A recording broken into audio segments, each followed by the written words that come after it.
পৰম দয়াল পৰম প্ৰেমময় শ্ৰী শ্ৰী ঠাকুৰ অনুকূল চন্দ্ৰৰ শ্ৰীচৰণত শতকোটিবাৰ প্ৰণাম জনাই আজিৰ আলোচনা আৰম্ভ কৰিছোঁ। আজি আমি আলোচনা কৰিম আমেৰিকাৰ এজন বিখ্যাত ভক্ত স্পেন্সাৰদাৰ বিষয়ে। প্ৰেৰিত পুৰুষসকল যেতিয়াই এই ধৰাধামত আৱিৰ্ভূত হয়, তেতিয়া তেওঁলোকৰ লীলাসংগী হিচাপে ভক্তসকলকো লগত লৈ আহে। এওঁলোকৰ কাম হ'ল গুৰুক প্ৰতিষ্ঠা কৰা, গুৰুৰ উদ্দেশ্য বাস্তৱত ৰূপায়িত কৰা। এওঁলোক সিদ্ধ পুৰুষ, অকল প্ৰেৰিত পুৰুষসকলৰ লগতহে তেওঁলোক আহে। তেনে এজন ভক্ত আছিল এডমাণ্ড জোচেফ স্পেন্সাৰ। ঠাকুৰে স্পেন্সাৰদাক স্পেন্স বুলি মাতিছিল। ঠাকুৰে স্পেন্সাৰদাক কৈছিল, আমি তোমাক ভগৱান যীশুৰ ওচৰত পঠাই দিম। কিয় এনেকৈ কৈছিল? কেনেকৈ বা পঠাই দিলে? ঠাকুৰেই যে যীশুৰ পুনৰ আগমন স্পেন্সাৰদাৰ কেতিয়া ভাৱ হ'ল, বা স্পেন্সাৰদাৰ যীশুৰ প্ৰতি কোন ঘটনাৰ মাধ্যমেদি বিশ্বাস ঘূৰি আহিছিল, এই বিষয় লৈয়েই আজিৰ আলোচনা। খ্ৰীষ্টান ধৰ্মৰ শৰণাপন্ন, মানৱ সেৱাত ব্ৰতী, হিষ্টৰীত মাষ্টাৰ ডিগ্ৰীধাৰী স্পেন্সাৰদা আমেৰিকাৰ নিউ জাৰ্চিৰ এজন অত্যন্ত ধনী পৰিয়ালৰ সন্তান। পঢ়া-শুনা শেষ কৰি হাৱাৰ্ড বিশ্ববিদ্যালয়ত অধ্যাপনা আৰম্ভ কৰিছিল। সেই সময়ত দ্বিতীয় বিশ্বযুদ্ধ আৰম্ভ হৈছিল আৰু দেশৰ সেৱাত এম্বুলেন্স কোৰ ইটালীলৈ গৈছিল। এদিন বন্ধুসকলৰ লগত গাড়ীত গৈ থাকোঁতে দেখিলে এখন ডাঙৰ বেনাৰত ডাঙৰ ডাঙৰ আখৰেৰে লিখা আছিল, জিচাছ ছেভ আছ। স্পেন্সাৰদাই ভাবিবলৈ ধৰিলে, এজন 2000 বছৰ আগতে ক্ৰুছবিদ্ধ হৈ মৰা মানুহে কেনেকে আমাক ৰক্ষা কৰিব পাৰে? তেওঁ এতিয়া ক'ত আছে? তাৰ অলপ সময় পিছতে স্পেন্সাৰদাৰ মনত ভাৱ হ'ল, জিচাছ মাইট কাম। তেওঁতো পুনৰ আহিবও পাৰে। ইয়াৰ উত্তৰ স্পেন্সাৰদাই পাইছিল জীৱনৰ একেবাৰে শেষত। ইয়াৰ বিষয়ে অলপ পিছত আলোচনা কৰিম। সেই সময়ত এদল আমেৰিকাৰ সৈনিক ভাৰতৰ কলিকতালৈ অনা হৈছিল। সেই দলত স্পেন্সাৰদাও আছিল। কলিকতাত এদিন স্পেন্সাৰদাৰ লগত সাক্ষাৎ হৈছিল শ্ৰদ্ধাৰ যতীন্দ্ৰ নাথ দাসৰ সৈতে। তেওঁ ইংলেণ্ডৰ এখন বিশ্ববিদ্যালয়ৰ পৰা মেকানিকেল ইঞ্জিনিয়াৰিঙত স্নাতক। কথাৰ মাধ্যমেদি তেওঁলোকৰ মাজত ঠাকুৰৰ বিষয়ে আলোচনা হৈছিল আৰু এই যতীনদাই স্পেন্সাৰদাক 1945 চনত ঠাকুৰৰ ওচৰলৈ লৈ আহিছিল। ঠাকুৰে স্পেন্সাৰদাক প্ৰথম দেখিয়ে ক'লে যে আহোঁতে বহুত কষ্ট হ'ল, যাওক গা পা ধুই অলপ বিশ্ৰাম কৰক। স্পেন্সাৰদা যাবলৈ লওঁতেই ঠাকুৰে পিছফালৰ পৰা ক'লে, মই কৈছিলোঁ তোমাক যীশুৰ ওচৰলৈ লৈ যাম বুলি। তেওঁ হতবাক হৈ গ'ল, ইয়াতেও যীশু? স্পেন্সাৰদাই ভাবিলে, Thakur is a mind flower. ঠাকুৰে মনৰ ভাৱ বুজি পায়। ইয়াৰ পিছতে ঠাকুৰে আৰম্ভ কৰিলে স্পেন্সাৰদাক যীশুৰ ওচৰলৈ লৈ যোৱাৰ কাম। তাৰ পিছতে একেৰাহে কেইবাদিন ধৰি বাইবেলৰ প্ৰথমৰ পৰা পাঠ কৰা আৰম্ভ কৰিলে। যীশুৰ বিচাৰ পৰ্ব শেষ হোৱাৰ পিছত ক্ৰুচিফিকেশ্যন পৰ্ব আৰম্ভ হ'ল। যীশুৰ কান্ধত ক্ৰুছবিদ্ধ কৰা হ'ল। তেওঁৰ মূৰত কাঁইটৰ মুকুট পিন্ধাই দিয়া হ'ল। ভেৰোলিনা ৰুমালেৰে তেওঁৰ মুখ মুচি দিয়া হ'ল। এখনৰ পিছত এখন ছবিৰ নিচিনা মৃদু স্বৰে ঠাকুৰে সকলো কৈ যাব ধৰিলে। প্ৰফুল্লদাই ইংৰাজীত অনুবাদ কৰি স্পেন্সাৰদাক সকলো শুনাই গৈছিল। অৱশেষত যীশুৰ হাত ভৰিৰ নখবোৰ উঠোৱাৰ কথা ঠাকুৰে আৰম্ভ কৰিলে। তেওঁৰ মাতবোৰ বজি বজি আহিবলৈ ধৰিলে। তেওঁ বগা চাদৰখন মুখৰ ফালে টানি নি হুকহুকাই কান্দিবলৈ ধৰিলে। পিছত স্পেন্সাৰদাই কৈছিল, ঠাকুৰে যেন সকলো সন্মুখৰ পৰা প্ৰত্যক্ষ কৰিছে। তেওঁ কৈ থাকোঁতেই তেনেকুৱাই ভাৱ হৈছে। নহবই বা কিয়? তেওঁ বাণীত কৈছে, বুদ্ধ ঈশাই বিভেদ নকৰিবা শ্ৰী চৈতন্য ৰচুল কৃষ্ণত। জীৱ উদ্ধাৰৰ বাবে আহে তেওঁলোক, একেই তেওঁলোক, তাকো নাজানা। তেওঁ পূৰ্বৱৰ্তী সকলো অৱতাৰৰ পৰিপূৰণকাৰী জীৱন্ত নৰবিগ্ৰহ পুৰুষোত্তম। স্পেন্সাৰদাই যতীনদাৰ পৰা দীক্ষা গ্ৰহণ কৰিলে। 1946 চনৰ 16 আগষ্ট কলিকতাত হিন্দু মুছলমানৰ বিৰাট কাজিয়া, হিংসাৰ জুইত আকাশ বতাহ মুখৰিত হৈ পৰিল। স্পেন্সাৰদাই ঠাকুৰক সুধিলে, হিমায়তপুৰতো কি সাম্প্ৰদায়িক সংঘৰ্ষ হোৱাৰ সম্ভাৱনা আছে?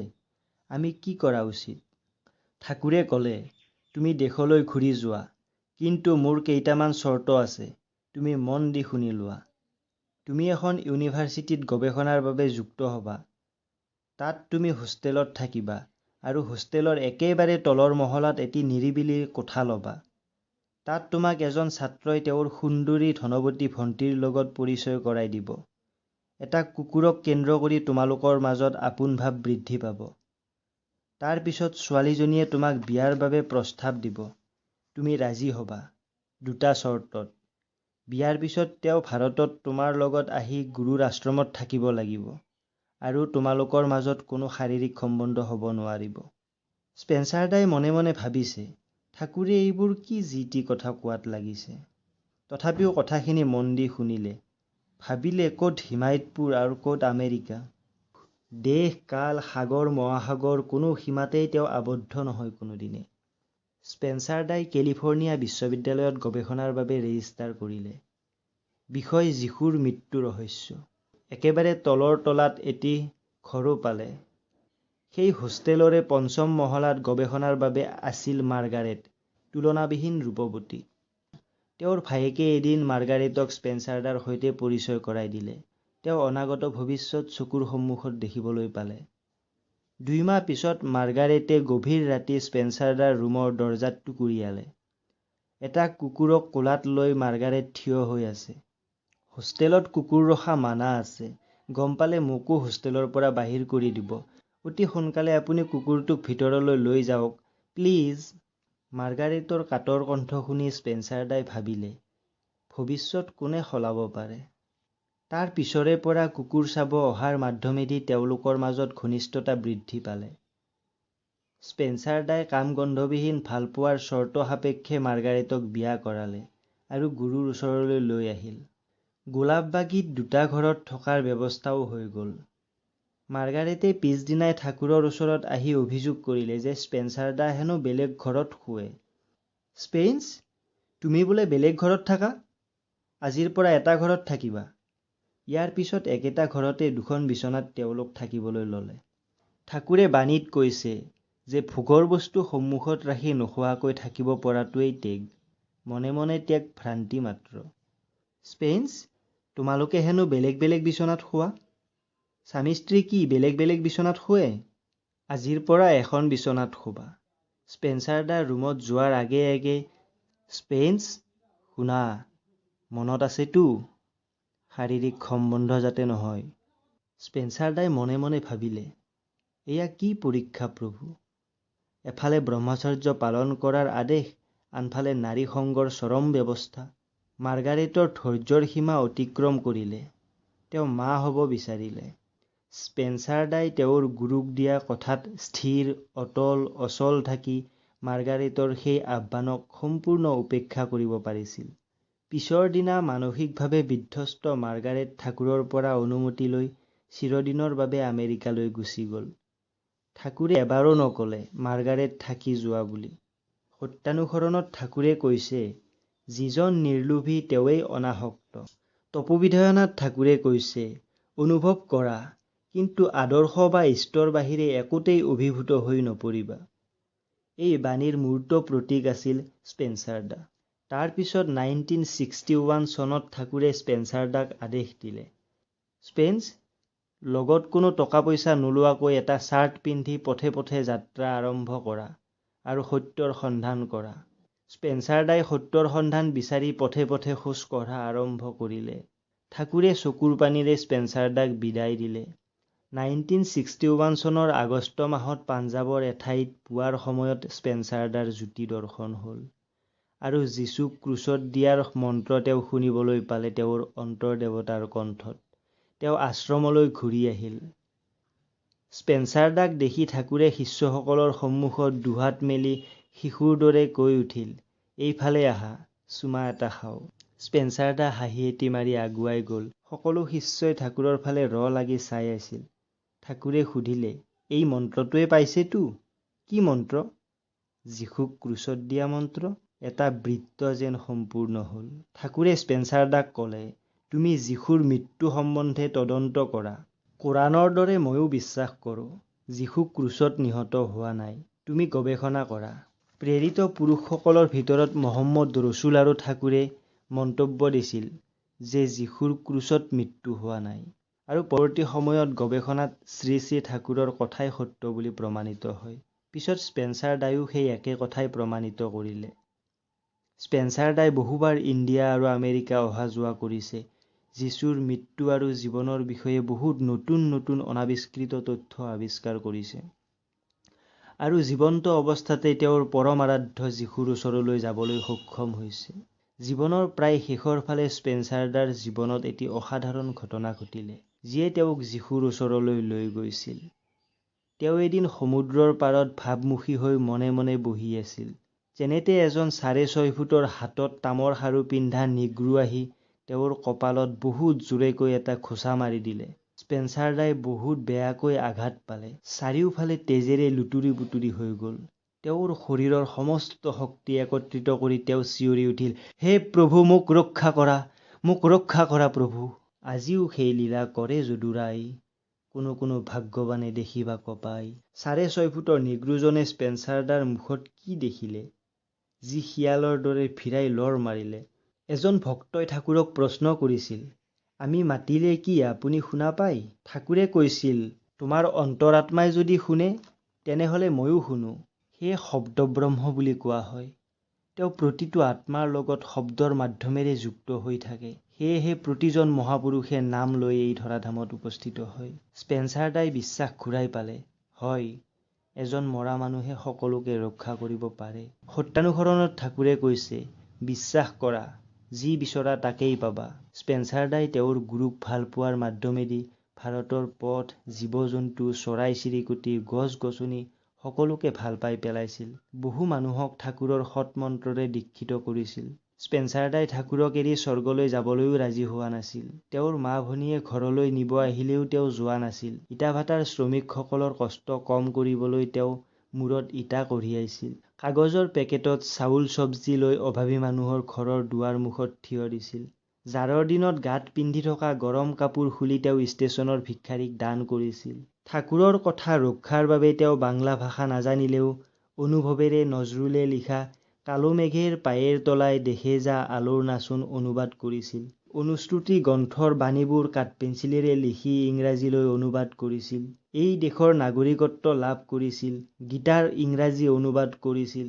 নিষ্কাম স্বাৰ্থশূন্য ভালপোৱা ইয়াকেই বোলে। এই ঘটনাবোৰৰ পৰা বুজিব পৰা গৈছে যে ঠাকুৰ অনুকূল চন্দ্ৰৰ শিষ্য হোৱা ইমান সহজ কথা নহয়।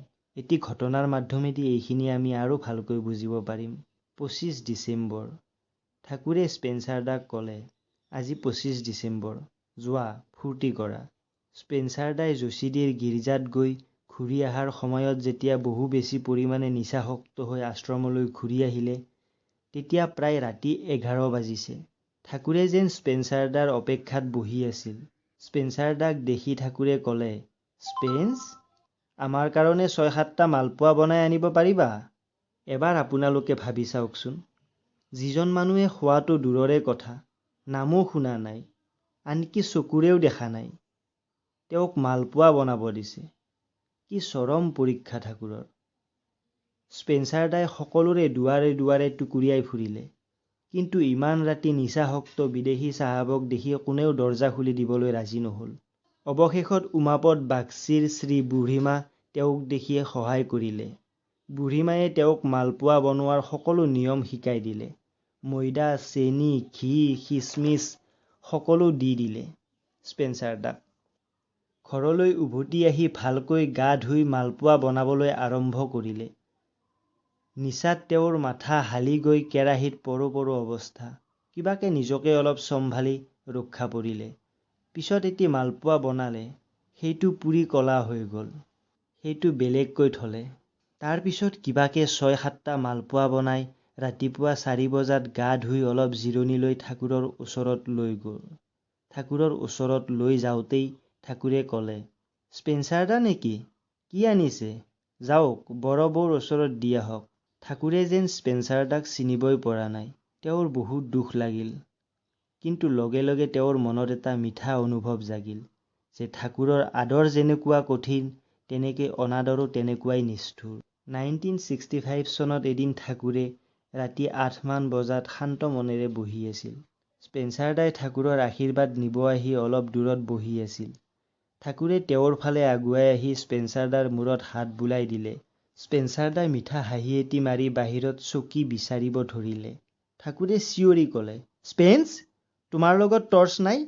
স্পেন্সাৰদাই ক'লে, হয়, এটি সৰু টৰ্চ আছে। তেতিয়া ঠাকুৰে অলপ লাহেকৈ ক'লে, টৰ্চ যেনেকুৱাই নহওক, তাৰ ছুইচ অন ৰাখিব লাগে। কথাটি ঠাকুৰে অকল স্পেন্সাৰদাকেই কোৱা নাই, জগতৰ সকলোৰে বাবেই কৈছে। বুদ্ধদেৱে কৈছে, আত্মা দীপভৱ। এই অন্তৰৰ পোহৰৰ পথতেই চলিব লাগে। তেওঁৰ শৰণাপন্ন হ'লে, সমৰ্পিত প্ৰাণ হ'লে টৰ্চৰ ছুইচটো চিনিব পৰা যায়। তেতিয়া সকলো হাতৰ মুঠিত থাকে। স্পেন্সাৰদাই জীৱনৰ প্ৰায় 50 বছৰ এই পোহৰৰ পথতেই জীৱন পাৰ কৰিছিল। সকলো পথৰে শেষ থাকে।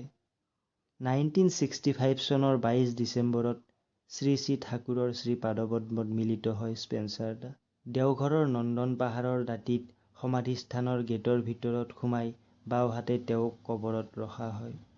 দাৰমাসকল, ভিডিঅ'টি কেনে পালে জনাব।